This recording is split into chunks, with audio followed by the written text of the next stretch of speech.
Hi, everyone. Happy Thursday. It's Meredith Alexander. And just a quick little play comment here, or just kind of playing with concepts and ideas today. Skylar and I have already been massively productive today. Skylar has graduated to being able to stand and support herself on a regular walker, not just a platform walker, but for 60 seconds without me having to catch her or help her or align herself. So it's really, really, really exciting times for us. I'm having an exciting time, not only with my entrepreneur hat as a booking agent for the performing arts, but also with the work that I've been doing as a speaker and trainer, and specifically putting together this upcoming event at the Broward Center in Fort Lauderdale, April 2021-22. By the way, if you are in Fort Lauderdale, I hope that you will come out and join me, or if you know people in Fort Lauderdale, or if you want to share this hint with people in Fort Lauderdale, that would be amazing.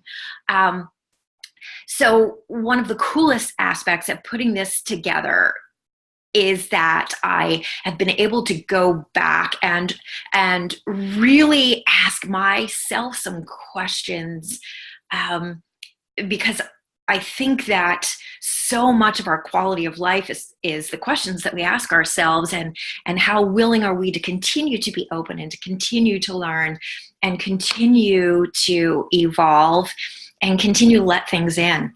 So part of the preparation process for me was to go back and look at some of the conversations I had with some of the angels, like Amelita Estrada, you know who you are, but to go back through the many, many, many conversations that I had, the many, many people who were reaching out and giving their support, giving their ideas, and who were interacting. And a lot of this interaction actually took place via text or WhatsApp.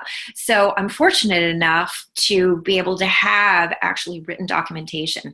So it's like I get to go back and live through it again, and or observe it again. And then, of course, we have lots and lots and lots of pictures documenting the entire process virtually from moment one.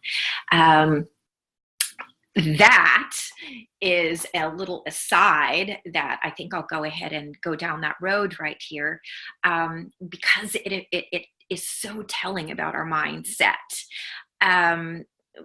There have been many, many, many experiments and a lot of research done on how powerfully our mind defines its reality.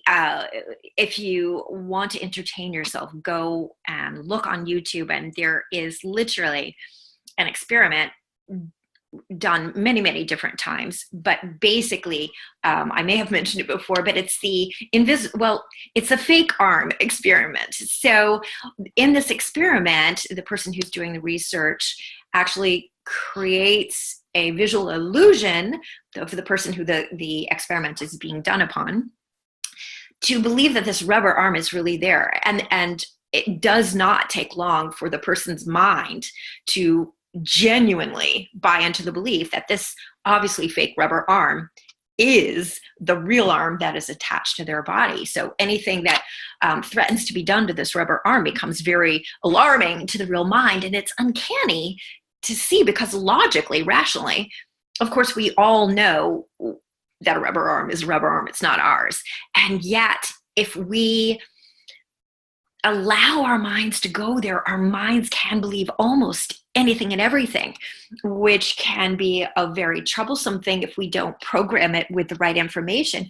But on the other hand, it can be an incredibly empowering thing in certain situations.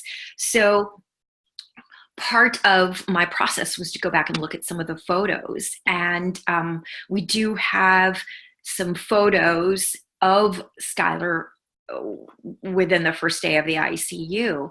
And my memory, because I had already gotten to a place of, again, such powerful, deliberate expectation and the decision to be empowered and to expect miracles, quite honestly, to expect miracles, took me to a place where when I actually saw her, I remember thinking that she didn't, quote unquote, look as bad as I had been prepared that she would look.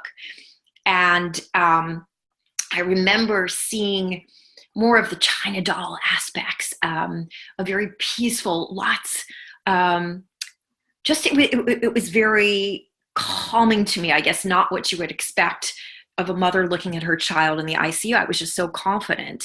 Now going back and looking at some of these photos, it was interesting because they were very jolting to me. I saw the severity. I saw the massive amount of tubes and machinery that Skylar was engulfed in. And it was shocking because I truly, truly did not register that level of severity at the time. I was so focused on the empowering story version of what was going on.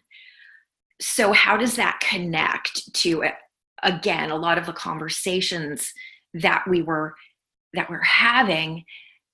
And one of the big takeaways was something that I shared in more of a blog post forum yesterday, is that one of the things that keeps our momentum positive, meaning Skylar and my momentum positive, but I think in a general human being sense as well, even when we're being forced to be resilient beyond anything that we think that we're capable of, is when we're able to do two things. One, take the circumstances and create a story with an empowered outcome, regardless of what the circumstances are.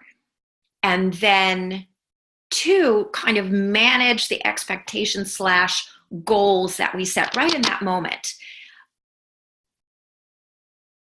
Yesterday, I kind of laid out a scenario where if you can substitute the words from expectations or goals and what I just said and our occupation. So one of the first things we say to ourselves every day in the morning, that first pop thought that comes into our mind, whether it's going to be a good day or, oh my God, I don't want to get up, or,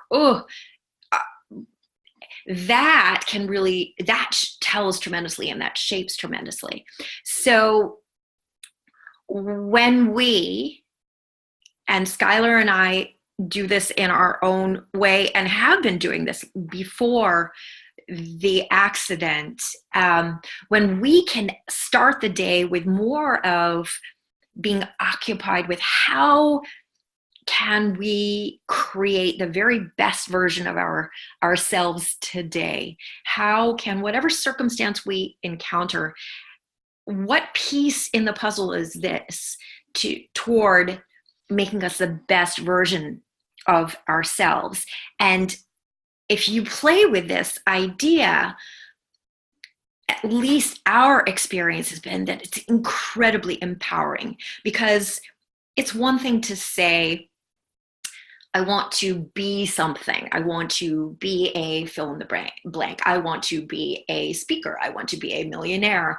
I want to be even the happiest person in the world. Whatever it is you want to be.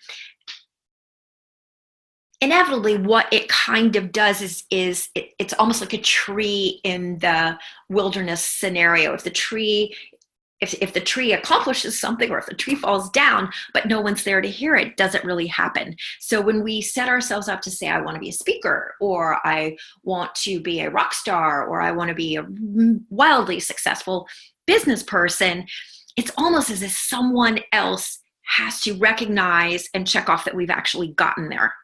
I want to be super rich. Okay, that means that somewhere in some bank account have to be the numbers that support that you're super rich. However, when we shift that to become, I want to be the best possible version of myself, or I want to be the most empowered version of myself possible, then we control that, don't we? Because we're the ones who is evaluating where we are. And even if, quote unquote, terrible things happen to us, it's all part of the process of evolving into the best version of ourselves. So even if things, if a business doesn't appear to work out, or a relationship doesn't appear to go the direction that we'd hoped when we started it might go, it still can be a stepping stone, definitely along the way of evolving into the best version of me possible. Even if it just gives me clarity, that helps me understand what it is that makes me thrive, and what makes me kind of contract, what makes me pull in, what makes me not so amazingly me. So Skylar was phenomenal at this. She still is, but it was a different way. It was a more visible way to those that she interacted with. When she was out and among the world, she, every single day, every adventure that she went on, every conversation that she had, the purpose was to make her world the biggest and the most incredible version of a life that she could possibly imagine in that moment. And I think one of the things that was so exhilarating to those of you who know her, or those of you who heard about her, is she tended to kind of ignite that same sort of desire, that quest, in everybody that she encountered. A lot of people identified it as, like to peg it as a joie de vivre. And the beautiful thing about when someone who has that joie de vivre is, again, they're not really asking for validation. They're owning, as some people say, they're owning their happiness, but or they're owning their own destiny, or whatever they're creating. And I think often when we hear that, you've got to own what you're creating. You've got to own what you're manifesting, however you put it. It can be, yeah, but where's the step in between? Well, for us, the step in between is, again, waking up in the morning, and one of the first things that we say, or if we are in a low point, to pull back and say, wait a minute, what is my quest? My quest is simply to evolve into the best version of myself that I can possibly be. So is what I'm contemplating, is what I'm thinking, is what I'm saying inside my mind, is that helping me evolve into the best rendition of me? And the beautiful thing of taking that one step further is, if your ultimate goal is to become the best version of you, there's no competition out there, because each of us, no matter how many billions of us there are, each of us are unique. And presumably there's a reason why there are billions of us, and why there are no two that are like why we are unique. So when we can tap into making the best versions of ourselves that we can be, the value that we can offer to humanity as a whole is massive, especially since some of us are going to have things within them that are their own fortes. I mean, I think everything is kind of has two sides to it. But some are going to have one passion for this, and others are going to have passion for that. And if we let all of these incredible best versions of ourselves bubble up, there is absolutely no stopping us. So I hope, as you go into your weekend, and those of you who celebrate Easter, may you find the golden egg, and may it be a joyous rebirth for you. But whatever you celebrate, I hope that you go into this delicious, incredible life ahead waking up in the morning and giving yourself the gift of saying, all I have to do and everything that I want to do today and every day is to just continue to evolve into the best, most glorious version of myself. So I let myself off the hook for everything else. I'm not going to depend on anyone else to validate anything else that happens in my life. I'm I'm the judge, I'm the jury, I'm the reaper of all these rewards. So I'm going to go out and I'm going to celebrate a life, however many years I have, to savor each and everything, big and small, that will help elevate me to all that I can be and then more. And when I do that, when you do that, as you know, the sky is the limit. So much love for today from Skylar and from me. I hope that this gives you a little bit of food for thought as you finish your day. Now I'm back to work and wishing you back to whatever kind of joy you have in your day. So talk to you next time. Bye-bye.